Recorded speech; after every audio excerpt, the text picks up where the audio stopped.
Praise the Lord. दोस्तों, हम आपका स्वागत करते हैं आज सुबह की प्रार्थना में। और आज मैं आपसे बात करना चाहता हूं कि छुपे नहीं बल्कि परमेश्वर के सम्मुख अपने आप को प्रकट करें।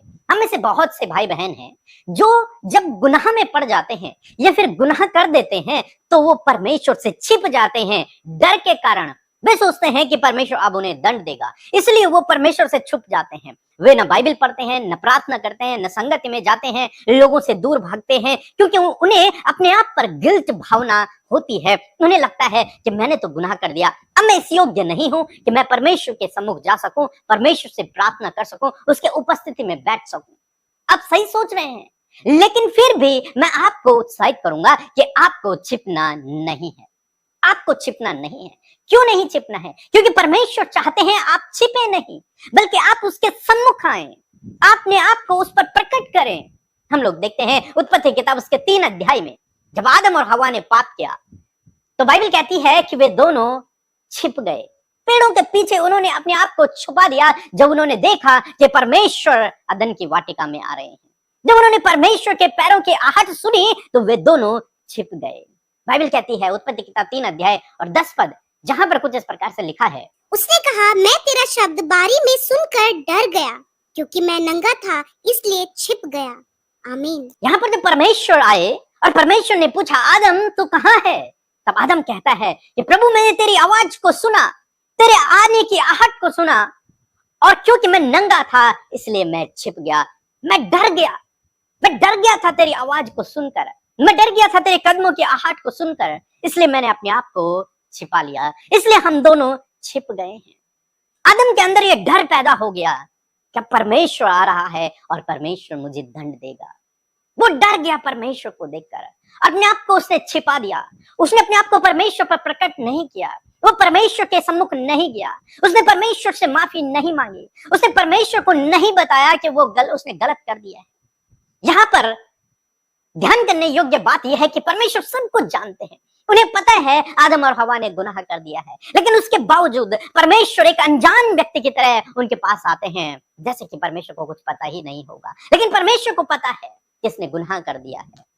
एक अनजान व्यक्ति की तरह उसके पास आते हैं, क्योंकि परमेश्वर चाहते हैं कि ये रियलाइज करे, परमेश्वर चाहते हैं कि ये माने, और परमेश्वर चाहते हैं कि मेरे सम्मुख अपने गुनाह को प्रकट करे, मुझसे माफी मांगे और मैं इसे क्षमा कर दूं। लेकिन आदम हवा ने ऐसा नहीं किया। वे परमेश्वर को देख के डर गए, अपने आप को उन्होंने छिपा दिया, और बाद में तो वो परमेश्वर पर ही दोष लगाने लग गए कि तूने ये स्त्री बनाई थी, तूने ये सांप बनाया था, जिन्होंने हमें बहका दिया। और आज यही हमें से हर एक भाई बहन करता है।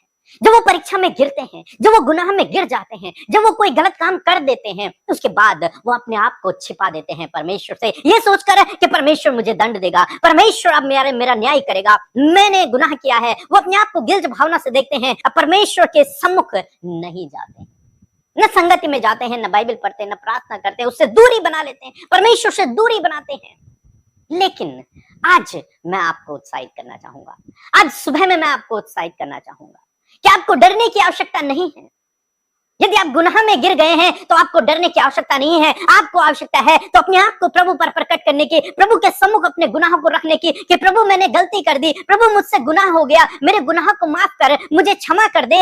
डरने की जरूरत नहीं है, अपने आप को परमेश्वर के सम्मुख रखने की जरूरत है। अपने उस गलत बात को जो आपने की है उसे परमेश्वर के सम्मुख स्वीकार करने की आवश्यकता है, और डरना नहीं है। डरना तो आपको पहले है, पाप करने से पहले आपको डरना है, परमेश्वर के नियमों से आपको डरना है, उसके कानून से आपको डरना है, परमेश्वर के डर भय में आपको पहले जीवन व्यतीत करना है, यह सोचकर कि मुझे गुनाह नहीं करना है, वहां आपको डरना है।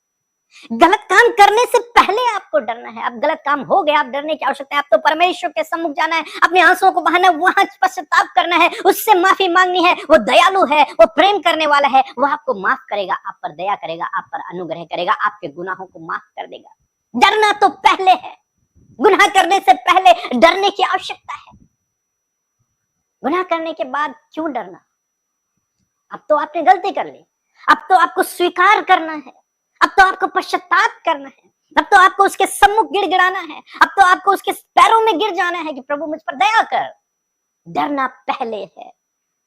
गुनाह करने से पहले आपके अंदर वो डर होना चाहिए कि मुझे गुनाह नहीं करना है, मुझे गुनाह नहीं करना। इसलिए नहीं कि वो दंड देगा, बल्कि इसलिए क्योंकि आप उससे प्रेम करते हैं। इसलिए क्योंकि क्योंकि वो आपसे प्रेम करता है और आप उससे प्रेम करते हैं। इसलिए क्योंकि आप उसका आदर करते हैं। बाइबल कहते हैं जो मुझसे प्रेम करता है वो मेरी आज्ञाओं पर चलता है, वो मेरी आज्ञाओं को मानता है। डरना तो पहले है, कहीं मेरा प्यार कम ना हो जाए। डरना तो पहले है, बाद में नहीं। बाद में तो अपने गुनाहों को मानना है, बाद में तो स्वीकार करना है। तो यदि आपसे कोई गलती हुई है तो अपने आप को छिपाए नहीं, डरे नहीं, परमेश्वर के सम्मुख आ जाए, उसके सामने पश्चाताप करें, अपनी गलती को मान लें। वो आपकी गलतियों को क्षमा करने में विश्वास योग्य और धर्मी है। दाऊद ने क्या किया? दाऊद ने गुनाह किया और अपने आप को छिपा दिया। उसने किसी पर उस बात को प्रकट नहीं होने दिया। उसने सोचा कि यदि मैं नहीं बताऊंगा तो किसी को पता नहीं चलेगा। लेकिन परमेश्वर सब जानते हैं, परमेश्वर को सब पता। दाऊद ने गुनाह कर दिया लेकिन उसने पश्चाताप नहीं किया, वो प्रभु के सामने नहीं गया था। तब परमेश्वर ने अपने नबी को भेजा, तब दाऊद ने पश्चाताप किया। जब उस नबी ने उसे बताया कि तूने गुनाह किया है, तब उसने पश्चाताप किया। दोस्तों, दाऊद पहले नहीं डरा, पाप करने से पहले वो डरा नहीं, लेकिन उसे उस समय डरना चाहिए था। उसे पाप नहीं करना चाहिए था। लेकिन लोग पाप करने से पहले नहीं डरते, पाप करने के बाद डरते हैं। जब सोचते हैं कि अब हमें दंड मिलेगा, उसके बाद उनके अंदर डर पैदा होता है। गुनाह करने से पहले आपके अंदर परमेश्वर के प्रति डर होना चाहिए। यदि वो डर भय में आप जीएंगे तो आप गुनाह नहीं करेंगे, और जब आप गुनाह नहीं करेंगे तो आपको गिल्ट भावना में जीने की आवश्यकता नहीं होगी। फिर भी मैं आपको उत्साहित करूंगा कि आप प्रभु के पास जाएं, पश्चाताप करें, वो आपके गुनाहों को माफ करेगा। सो प्रभु आपको इस वचन के द्वारा बहुतायत से आशीष दे। आमीन।